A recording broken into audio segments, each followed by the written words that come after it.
Artinya di situ setiap partai politik itu sebenarnya harus terlibat mengurus, memperjuangkan nasib daripada orang-orang pinggiran.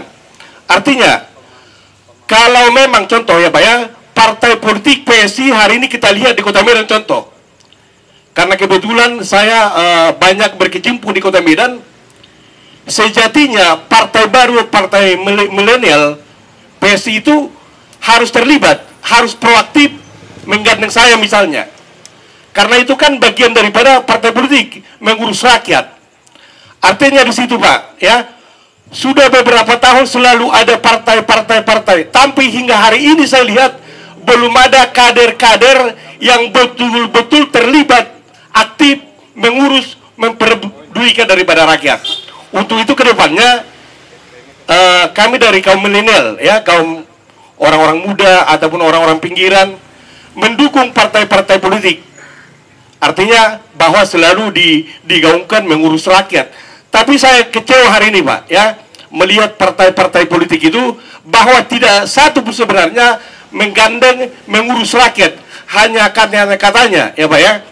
Kedepannya saya berharap bagaimana menurut Bapak Nejar pelaku partai politik itu benar-benar terlibat gitu ya, mengurus rakyat. Contoh Pak ya, di Kota Medan ini sejatinya menjadi tugas daripada partai, daripada kader menyampaikan kepada pimpinan partai dan selanjutnya disampaikan kepada pemerintah. Artinya seperti saya katakan tadi, di Kota Medan sendiri Pak ya, ada yang lahir di Kota Medan, besar di Kota Medan, menikah di Kota Medan, bahkan menutup mata pun nantinya di Kota Medan. Ini sangat tragis Pak ya. Ini sebenarnya dilihat oleh partai, tapi hari ini saya menangani tak satu pun partai ataupun tak satu pun partai politik yang mau menggandeng saya gitu. Bagaimana supaya nasib daripada orang-orang pinggiran berubah dalam arti mereka mau diurus oleh negara. Karena itu tadi tujuan daripada partai politik mengurus rakyat. Jadi harapan saya ke depannya bagaimana supaya partai yang Bapak bilang tadi kosnya sangat rendah bisa benar-benar menggandeng ataupun mengurus orang-orang pinggiran. Sekian dan terima kasih. Oke, terima kasih pada Bang Bauba. Saya tertarik tadi ketika Abang ini bilang saya dari kaum milenial. Saya tertarik dengan itu. Tapi yang saya perhatikan kaum milenial yang ada di tempat ini merasa kaum tua. Iya kan? Kita tidak tahu apa yang menjadi penghambat kaum milenial ini. Tapi nanti mungkin pertanyaan kedua ya, atau mungkin ditulis nanti. Tapi dijawab dulu ya Bang. Baru nanti sambil. Iya, ada. Jadi kawan-kawan di sini ada Bang Sohibul sebagai narasumber kita tadi. Tapi Bang, izinlah Bang, nanti lupa orang abang ini dijawab dulu nanti baru dilanjut. Oke Bang? Oke Bang. Jadi tadi Bang ini. Kasih tahu Selwa udah datang. Kasih tahu Selwa juga udah masuk. Oh, selamat datang kepada Bang Selwa. Oke Bang. Jadi kepada Bang Nejar tadi ada pertanyaan khusus ini kepada Bang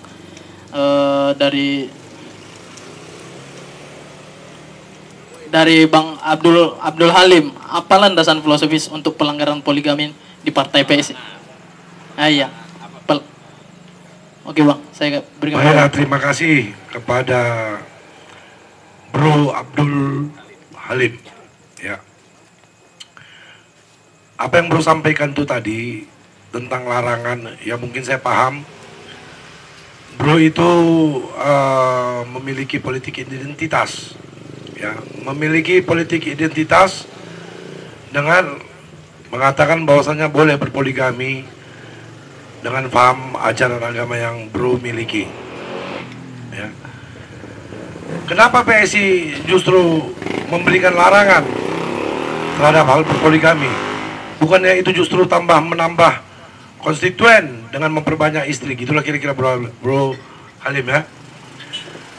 Nah, ini kan merupakan ideologis ruhnya partai politik yang memang sudah dibentuk dan disusun sesuai dengan komitmen para pendiri PSI yang terdahulu, bahwasanya di PSI ini memang kita mengedepankan hak-haknya wanita, ya, yang mana memang ini sudah merupakan ideologis dan ruh, ya.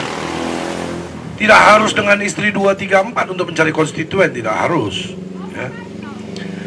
Mungkin kalau dengan istri 2, 3, 4 untuk mencari suara itu akan berbiaya lebih besar daripada kita menggunakan cara transaksional yang sudah tentu cara transaksional itu diharamkan. Tetapi ketika itu harus dibandingkan antara transaksional dengan biaya kos yang dikeluarkan dengan memiliki istri 2, 3, atau 4 itu mungkin lebih besar memiliki istri 2, 3, atau 4 dibanding transaksional.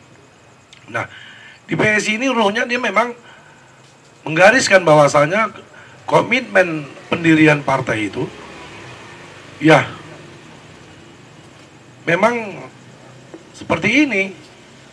Apa yang menjadi ideologisnya, salah satu ideologinya PSI, bagi kaum milenial yang tidak dapat mengikuti apa yang sudah ditetapkan oleh partai, ya mohon maaf, partai nggak akan bisa ikut pada apa yang diinginkan oleh orang-orang yang tidak menginginkan sependapat dengan ideologis partai.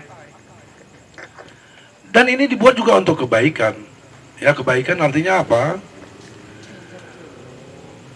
Bagaimana partai ini adalah sebuah partai politik yang memang adalah orang-orang yang terisi di dalamnya itu orang-orang yang nasionalis, bukan yang religi. Ya, seperti yang saya sampaikan tadi duluan, bahwasanya kalau kita ingin menjadikan partai politik ini sebuah sarana terhadap identitas, politik identitas, saya kurang sependapat. Bukan saya menyalahkan, karena saya bukan jaksa atau hakim, tapi saya tidak sependapat dengan hal tersebut, bahwasanya di dalam partai politik ini harus kita tonjolkan identitas. Karena apa? Negara kita ini terdiri dari multikultural dan heterogen, bukan yang homogen, sehingga kita bisa memaksakan kehendak. Dan untuk itu PSI hadir sebagai partai nasionalis, yang mana waktu awal-awal terbentuknya dulu, Bro Ensis tahu pemimpin DPP-nya itu adalah Sis Grace Natali, yang notabene dari kelompok Kristen Nasrani kalau kita berbicara identitas. Nah, tetapi hari ini PSI ingin menunjukkan bahwasannya ini loh, kami juga punya tokoh dan kader yang memang dia nasionalis juga, dari tokohnya Islam, Bro Giring Niji sebagai ketua DPP. Sehingga apa? Jangan sampai ya antara politik identitas mewarnai di dalam PSI ini. Kita harus membicarakan garis-garis ideologinya saja. Persoalan rakyat tidak bisa menerima PSI, ya monggo, silahkan cari partai lain. Karena ketika orang nggak suka sama sebuah partai politik, sampai kapanpun dia, sampai satu partai politik ya, sampai kapanpun dia pasti nggak akan mau bergabung ya, dengan partai politik tersebut tanpa ada tujuan yang pasti.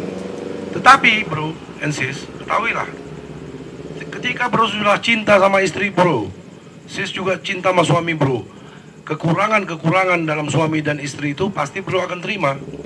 Artinya demikian juga dalam demokrasi untuk memilih partai politik. Ketika saya sendiri, saya contohkan diri saya sudah mencintai PSI. Apapun garis peraturan yang diisyaratkan oleh partai politik harus saya ikuti. Kalau enggak, saya akan menyingkir saja dari garis partai politik tersebut. Karena apa? Ini adalah hasil dari sebuah demokrasi.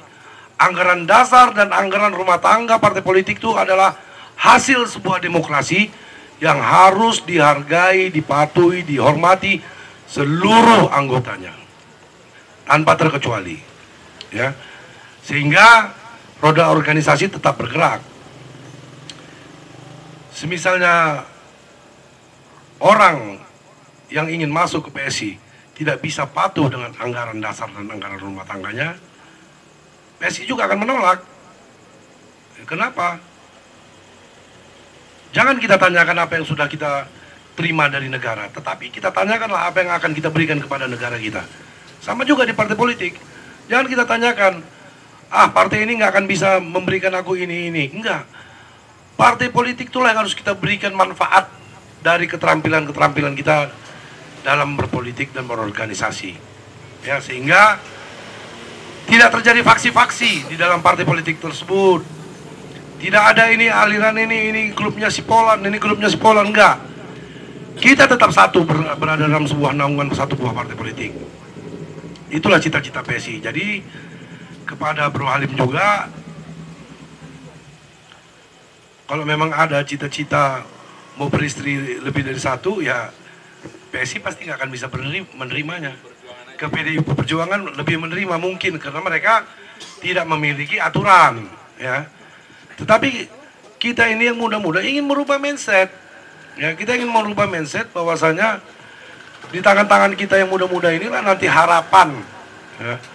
Bro Ensis bisa membayangkan kondisi 10 tahun mendatang ketika para politisi-politisi kita yang berusia 55 tahun ke atas, usianya sudah berapa, kemampuan berpolitiknya bagaimana, dan siapa pengganti para politisi-politisi tua itu.